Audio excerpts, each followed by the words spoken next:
नमस्कार दोस्तों, स्वागत है आपका आज की 10 बेहद बड़ी और ज़रूरी खबरों में, जिसमें एक एक करके हर खबर के बारे में आपको बताएंगे। लेकिन उससे पहले अगर आप भी इस संकट में पीएम मोदी और देश के साथ खड़े हैं तो आप अभी इस वीडियो को लाइक कीजिए, फ्री में सब्सक्राइब करके घंटी बजाइए और कमेंट में लिखिए जय हिंद।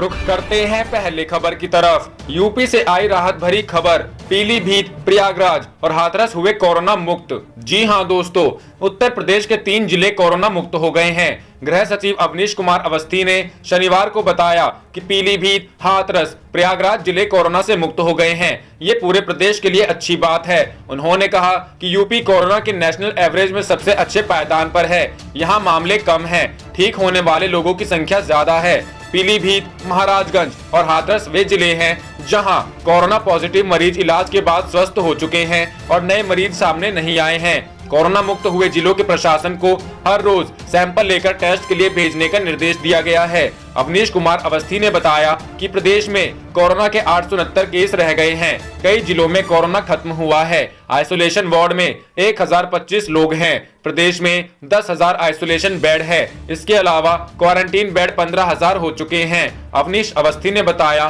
कि यूपी में 6,603 नई इकाइयों को शुरू किया गया है। इसमें सैनिटाइजर, आटा, चावल, दाल मिल और दूसरी आवश्यक वस्तुओं की यूनिट शामिल हैं। वहीं यूपी के राजस्व विभाग के मुताबिक पूरे राज्य में 1 लाख से भी ज्यादा लोग शेल्टर होम्स में अपनी क्वारंटीन अवधि पूरी कर चुके थे, जिसके बाद उन्हें होम क्वारंटीन में रहने के निर्देश दिए गए हैं। रुख करते हैं अगली खबर की तरफ। घबराने की जरूरत नहीं, हम सभी साथ मिलकर कोरोना को हराएंगे, पीएम मोदी। जी हां दोस्तों, पीएम मोदी ने अपने ट्वीट में लिखा है कि घबराने की जरूरत नहीं है, उचित सावधानी बरतते रहें। हम सभी साथ मिलकर कोविड-19 महामारी को निश्चित रूप से हराएंगे। पीएम मोदी का यह संदेश उस समय आया है जब देश में कोरोना संक्रमित लोगों का आंकड़ा 14,000 के पार जा चुका है और कोरोना की वजह से 480 से भी ज्यादा लोगों की जान जा चुकी है। ऐसा लग रहा है कि पीएम मोदी ने यह ट्वीट उन लोगों के लिए किया है जिन्हें लॉकडाउन में राशन और जरूरी सामान की दिक्कत महसूस हो रही है। दरअसल पीएम मोदी ने अपने ट्वीट के साथ ही केंद्रीय मंत्री रामविलास पासवान का ट्वीट भी रीट्वीट किया है, जिसमें उन्होंने बताया है कि एफसीआई देश में खाद्यान्न की उपलब्धता के लिए लगातार मेहनत कर रही है। रुख करते हैं अगली खबर की तरफ। लॉकडाउन के दौरान जनता की मदद करने पर पीएम मोदी ने की मंत्रियों की तारीफ। जी हां दोस्तों, प्रधानमंत्री नरेंद्र मोदी ने कोरोना वायरस के दौरान लोगों की मदद करने के लिए अलग अलग मंत्रालयों की तारीफ की है। पीएम मोदी ने शनिवार को ट्वीट किया और इसमें अलग अलग मंत्रालयों की तारीफ से लॉकडाउन के दौरान लोगों की मदद के लिए हो रहे प्रयासों की सराहना की। पीएम मोदी ने लॉकडाउन के दौरान भारतीय रेलवे की भी तारीफ की है। आपको बता दें कि देश में लॉकडाउन का दूसरा दौर जारी है जो 3 मई को खत्म होगा। रुख करते हैं अगली खबर की तरफ। शर्जील इमाम के खिलाफ चार्जशीट दायर, राजद्रोह का है आरोप। जी हां दोस्तों, शर्जील इमाम के खिलाफ दिल्ली की साकेत कोर्ट में चार्जशीट दायर किया गया है। शर्जील इमाम पर देशद्रोही भाषण देने और हिंसा भड़काने का आरोप है। शर्जील इमाम को देश में नागरिकता संशोधन कानून के खिलाफ चल रहे प्रदर्शन के दौरान गिरफ्तार किया गया था। दिल्ली पुलिस ने उसे 28 जनवरी को बिहार के जहानाबाद से गिरफ्तार किया था। रुख करते हैं अगली खबर की तरफ। आधार से नहीं जुड़े बैंक अकाउंट, परेशान है खाता धारक। जी हां दोस्तों, देहात के रहने वाले बैंक ग्राहकों की मुश्किलें कम नहीं हो सकी है। आधार नंबर से अकाउंट संख्या लिंक नहीं होने से बैंक के चक्कर काटने पड़ रहे हैं। इससे समय और श्रम दोनों का नुकसान हो रहा है। आधार संख्या से बैंक अकाउंट नंबर से लिंक होने पर सहूलियत मिलती। बैंक ग्राहक गांव या आसपास के बैंक मित्रों से रुपए निकाल सकते हैं। केंद्र सरकार के निर्देश के बाद बैंकिंग सेवा को सरल बनाने के लिए शहर और ग्रामीण एरिया तक में बैंक करेस्पॉन्डेंट यानी बैंक मित्र नामित किए गए हैं। बैंक मित्र अधिकतम 10,000 रुपए की निकासी कर सकते हैं। इससे लोगों को बैंक के चक्कर काटने से छुटकारा मिल गया है। फिलहाल लॉकडाउन जारी है, इसके चलते लोगों का घरों से निकलना प्रतिबंधित है। केंद्र सरकार ने जनधन की महिला खाता धारकों के अकाउंट में 500 रुपए भेजे हैं। इसके चलते महिलाओं का हुजूम बैंक शाखाओं में उमड़ रहा है। इसके अलावा अधिकांश लोगों के पास रुपए खत्म हो गए हैं। ऐसे में इन लोगों को बैंक का चक्कर काटने पड़ रहे हैं। रुख करते हैं अगली खबर की तरफ। वित्त मंत्री ने कहा 3 महीने मुफ्त सिलेंडर, अप्रैल से 2,000 रुपए सीधे बैंक खाते में, 50 लाख का बीमा।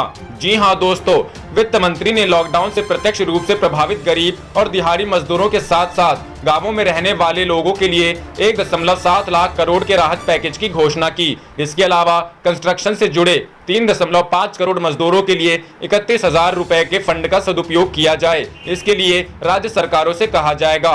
कोरोना वायरस से जंग के लिए मेडिकल टेस्ट, स्क्रीनिंग और अन्य जरूरतों के लिए डिस्ट्रिक्ट मिनरल फंड का उपयोग करने की आजादी राज्य सरकार को दी जाएगी। कोरोना वायरस की रोकथाम के लिए भी इस फंड का उपयोग किया जाएगा।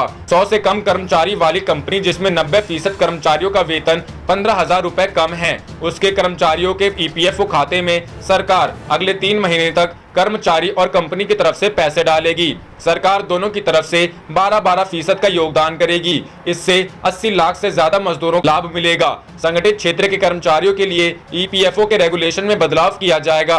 अब कर्मचारी अपने प्रोविडेंट फंड खाते से 75% राशि या 3 महीने की सैलरी, जो भी राशि कम हो, की निकासी कर सकते हैं। ये पैसे उन्हें वापस नहीं करने होंगे। 50 लाख का बीमा कवर उन लोगों को मिलेगा जो कोरोना वायरस के इलाज में प्रत्यक्ष या अप्रत्यक्ष रूप से अपनी भूमिका निभा रहे हैं। इनमें डॉक्टर, पैरामेडिकल स्टाफ, सफाई कर्मचारी आदि शामिल हैं। प्रधानमंत्री गरीब कल्याण अन्न योजना के तहत 80 करोड़ गरीबों और दिहाड़ी मजदूरों को खाद्य राहत दी जाएगी।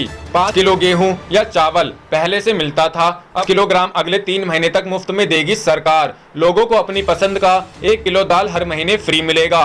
सरकार किसी को भूखा नहीं रहने देगी, हर किसी को अन्न मिलेगा। सीतारमण ने कहा कि किसानों को 6,000 PM किसान सम्मान निधि के तहत 6,000 रुपए मिलते हैं। अब हम उन्हें 2,000 रुपए सीधे तौर पर देने जा रहे हैं। इससे 8.69 करोड़ किसानों को इस कठिन समय में मदद मिलेगी। ये पैसे अप्रैल के पहले हफ्ते में खाते में डाल दी जाएगी। ग्रामीण क्षेत्र में मनरेगा के तहत काम करने वालों को अब 182 रुपए के बदले मिलेंगे 200 रुपए। उनकी आय में 2,000 रुपए की बढ़ोतरी होगी। इससे 5 करोड़ परिवारों को मदद मिलेगी। गरीब वरिष्ठ नागरिकों, विधवाएं और दिव्यांगों को 3 महीने तक एक्स्ट्रा 1,000 रुपए डायरेक्ट बेनिफिट ट्रांसफर के जरिए दिया जाएगा।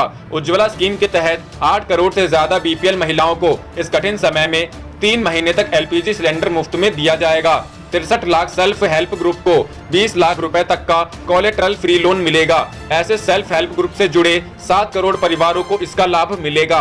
पहले ऐसे लोन की सीमा 10 लाख रुपए थी। सीतारमण ने मंगलवार को आयकर और GST रिटर्न दाखिल करने की समय सीमा बढ़ा दी थी। 2018-19 के लिए आयकर रिटर्न दाखिल करने की अंतिम तारीख और पैन से आधार को जोड़ने के लिए आखिरी तारीख 3 महीने बढ़ाकर 30 जून कर दिया गया है। इसके अलावा GST वार्षिक रिटर्न दाखिल करने की अंतिम तिथि भी 31 मार्च की जगह जून के अंतिम सप्ताह तक कर दिया गया है। रुख करते हैं अगली खबर की तरफ। कोरोना वायरस की स्थिति पर राजनाथ सिंह के आवास पर मंत्रियों की बैठक, लॉकडाउन के बाद के कदम पर चर्चा। जी हां दोस्तों, देश में कोरोना वायरस की स्थिति को लेकर शनिवार को रक्षा मंत्री राजनाथ सिंह के आवास पर मंत्रियों की बैठक हुई। ये बैठक कोरोना से निपटने के लिए तैयार किए गए ग्रुप ऑफ मिनिस्टर्स की थी। बैठक के दौरान राजनाथ सिंह ने पोस्ट लॉकडाउन के तरीके के बारे में बात की। इस बैठक में मंत्री प्रकाश जावड़ेकर, पीयूष गोयल, स्मृति ईरानी, संतोष गंगवार, रमेश पोखरियाल, रामविलास पासवान और गिरिराज सिंह शामिल हुए। बता दें, देशव्यापी लॉकडाउन को भले ही 3 मई के लिए बढ़ा दिया गया है, लेकिन 20 अप्रैल को कई इलाकों को जो हॉटस्पॉट में नहीं आते हैं उसे सशर्त खोला जाएगा। साथ ही केंद्र सरकार ने 20 अप्रैल से कुछ औद्योगिक गतिविधियों की अनुमति देने के लिए लॉकडाउन दिशा निर्देशों में ढील दी है।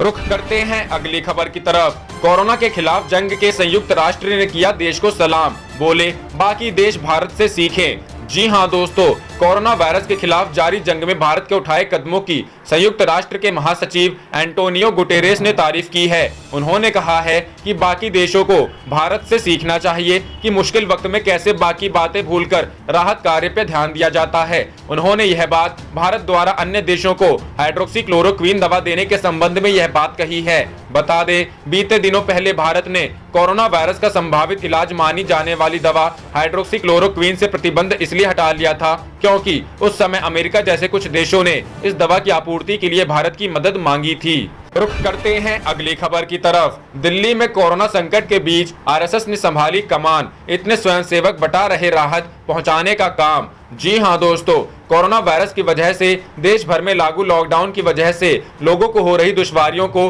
राष्ट्रीय स्वयंसेवक संघ कम करने में लगा है। संघ की अनुषंगिक संगठन सेवा भारती इन दोनों देशों के कोने कोने में लोगों की मदद कर रही है और जरूरतमंदों तक राहत सामग्री पहुंचा रही है।